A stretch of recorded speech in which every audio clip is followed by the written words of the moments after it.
Hi, I'm Sue. And I'm Mel, and this is Manifesting with Mel and Sue. Our topic tonight is detachment. Okay. This, I feel like a lot of people have conflicting opinions on detaching and manifesting. But before we get to that, what is detaching? It's basically, it's like letting go. It's you're not married to the outcome, basically.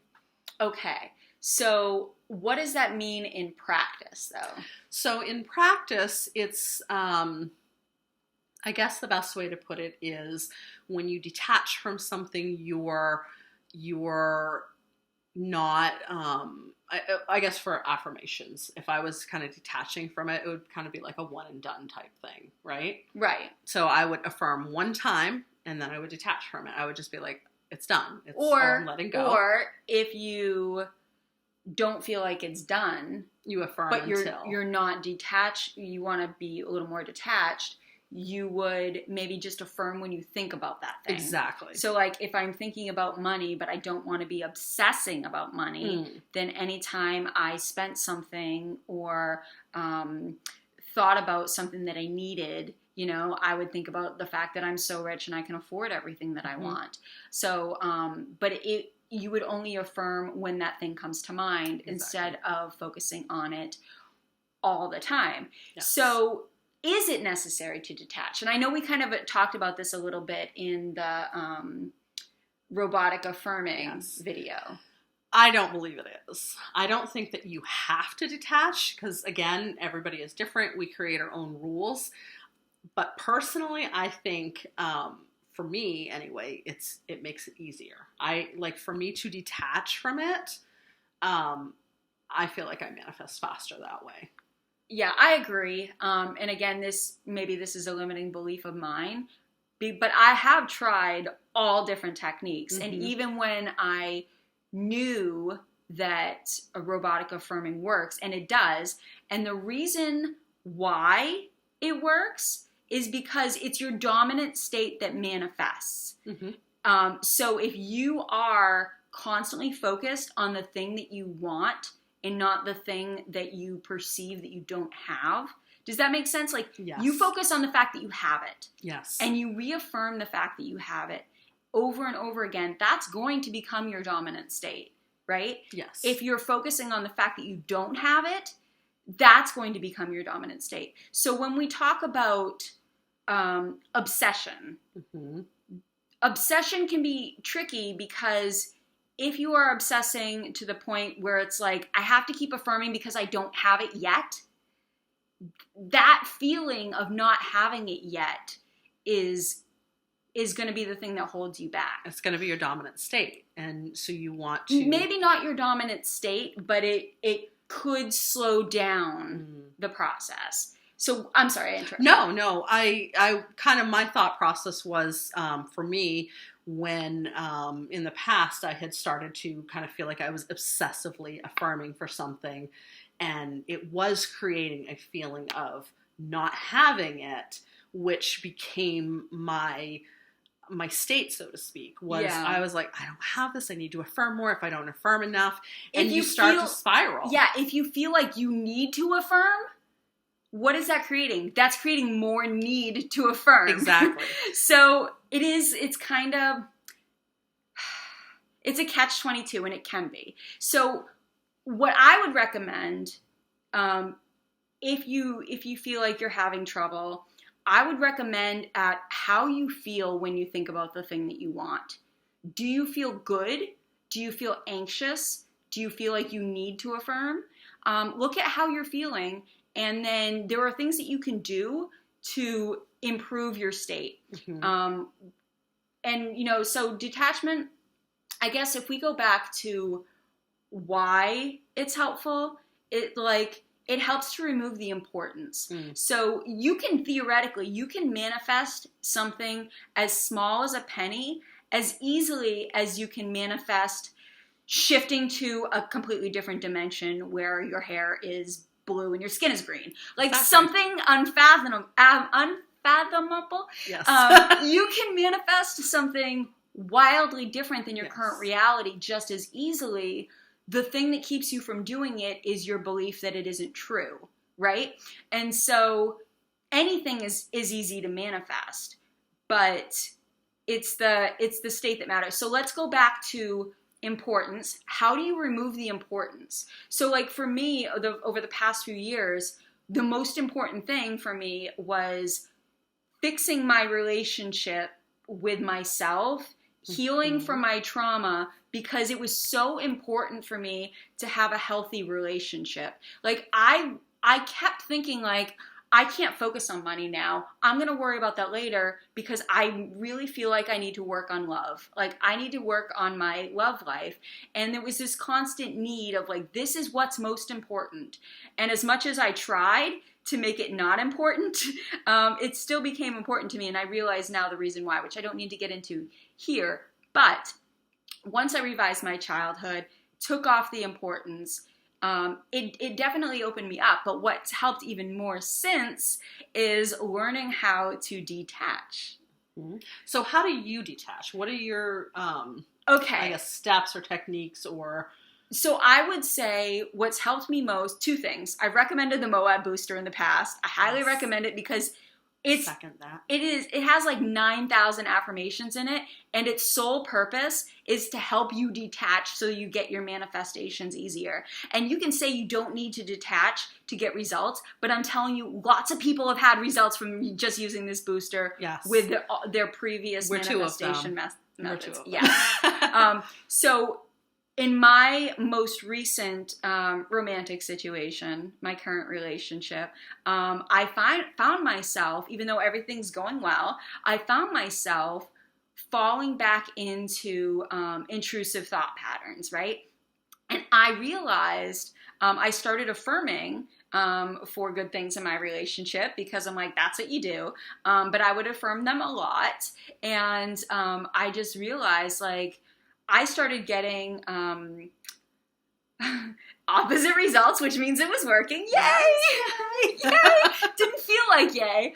No. But once I started listening to this Moab booster and really realizing how effective detaching has been for me, I decided that's how I'm going to approach my relationship. Like when I think about him, I'm going to think about the fact that I care about him a lot and he cares about me, but I'm not going to be constantly affirming. When I go to bed at night, I listen to a subliminal that has affirmations that are what I want my relationship to be. And so I'm not focusing on it throughout the day like I was, but instead I'm impressing my subconscious when my conscious mind is shut down.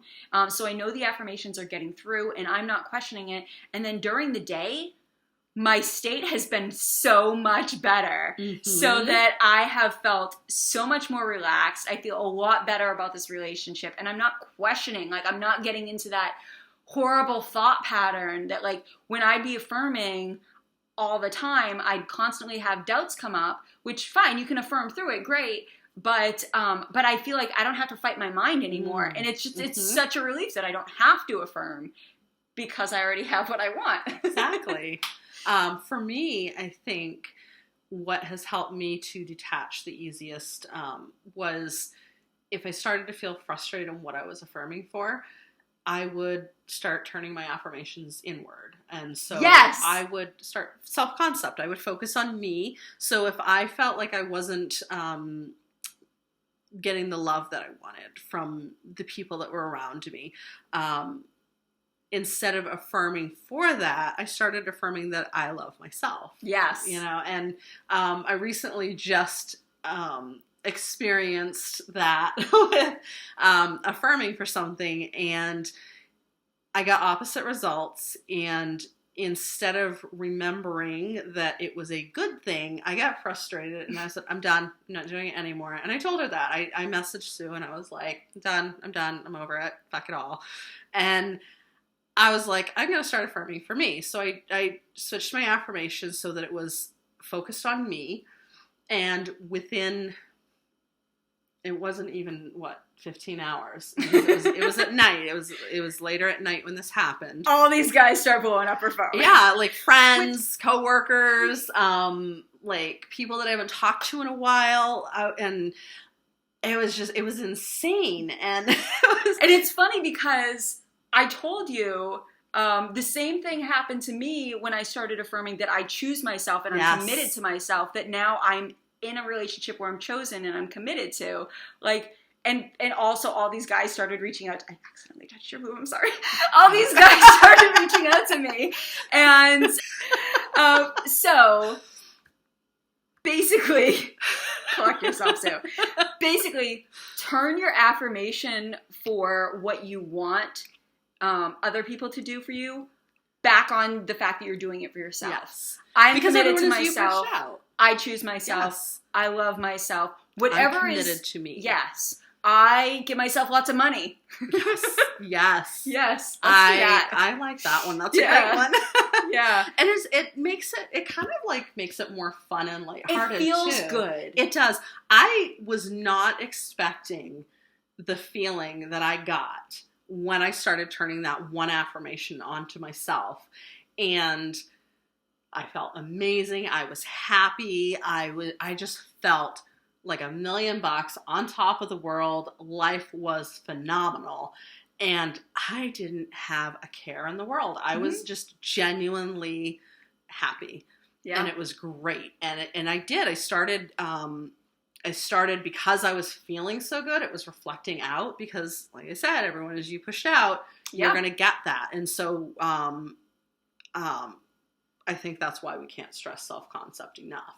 Mm-hmm. It is like the be-all end-all of manifesting, I think.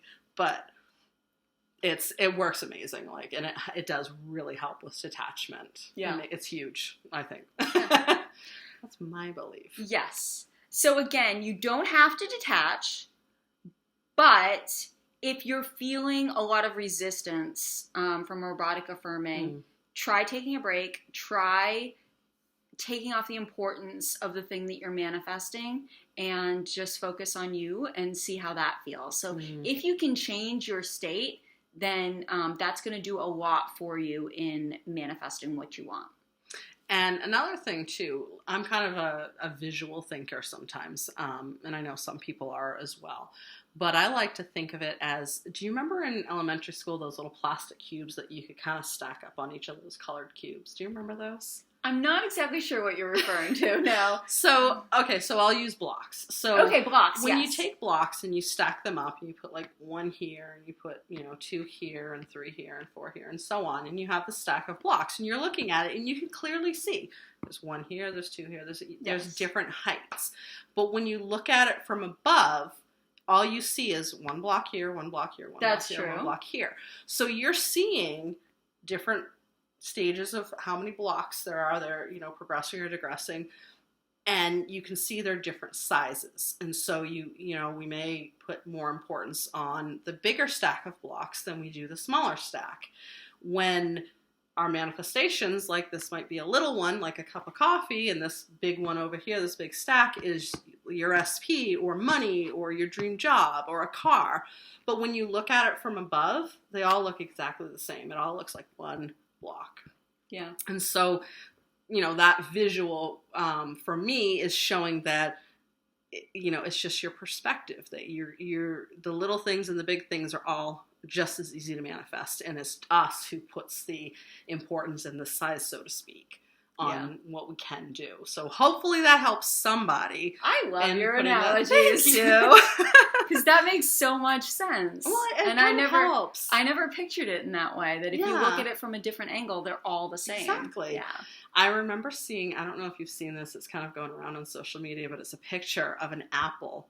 And you're looking at it from behind, and the apple in the mirror, you can see this beautiful red apple, but from behind, half of it is eaten. And it said it's all about perspective. Mm-hmm. And I was like, that is really, really cool, because people only see what you want them to see, which was the idea behind that photo. But I looked at it as, the mirror reflecting back what we want to see in our reality. I love that. Thank you. So great. We should have a separate thing, Mel's analogies. I love it. Oh, that reminds me And of Sue's another. epiphanies. I know, that was one we have to have on the list, Yes, actually. yes. But I think that's it for Absolutely. detachment. If you have any questions or comments about that, please drop them in the comments below. Or Also, what works for you. Yes. Or Yes. what works for you. Have you had more success with detachment or constantly affirming? What Yes. works best for you? And if you have any strategies for detachment, we'd love to hear those as well. Absolutely. Yeah. So I think that is it for today. Please like, share, and subscribe. And don't forget, go out and manifest that dream life. Wasn't meant for it to be filmed, but okay. We'll have to cut this part.